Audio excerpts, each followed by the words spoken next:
Wij gingen wandelen met die 2 meisjes. Dan kregen we gewoon bakstenen naar ons toe gesmeten. Omdat u Blanda was?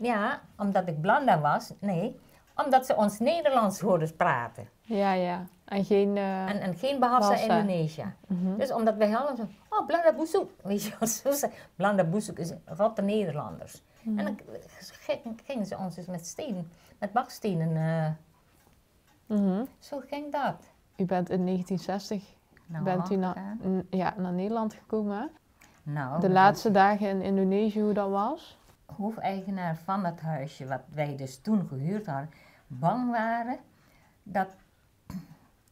dat appartement waar wij dus in zaten, dat door de militairen zouden ingepikt worden. Dus heeft ze dat hele stuk waar wij dus in woonden, hebben ze met de grond gelijk gemaakt. Dus hebben opa en ik met die 2 kleine kinderen, dus Joan en Babs, onder de blote hemel geslapen. In de tuin. We hadden dus alles wat we dachten mee te moesten nemen. Dat standborstel, zo weet je wel, die kleine dingetjes. Ja, daar hebben we gewoon in een laken gestopt en zo vastgebonden. En zo naar de boot. Ja, en dat afscheid van tante Henny, dat was heel erg. Ik vond dat heel erg.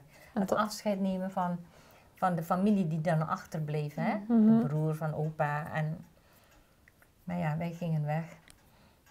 En toen we eenmaal op de boot zaten, toen zei opa tegen mij, schat, kijk eens even goed achter je.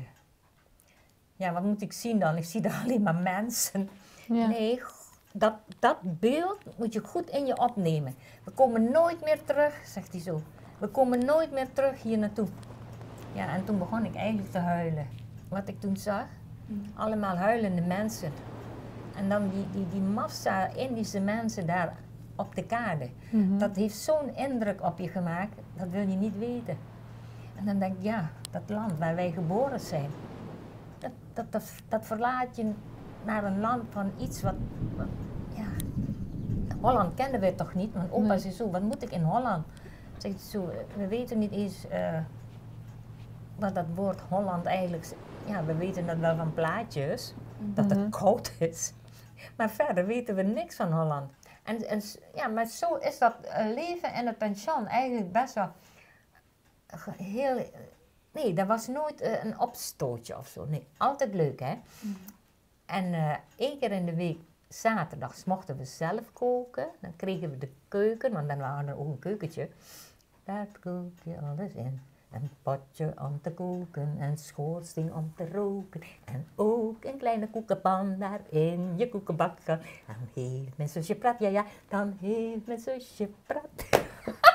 En dat zong je dan samen met de rest? Nee, ik alleen. Ja, nee. Want die kende dat liedje helemaal niet. Maar ik moet eerlijk zeggen, ik heb een fijne tijd hier in Holland gehad. En als ik straks mijn ogen voor goed moet sluiten, jullie allemaal weten, is toch een leuk moment.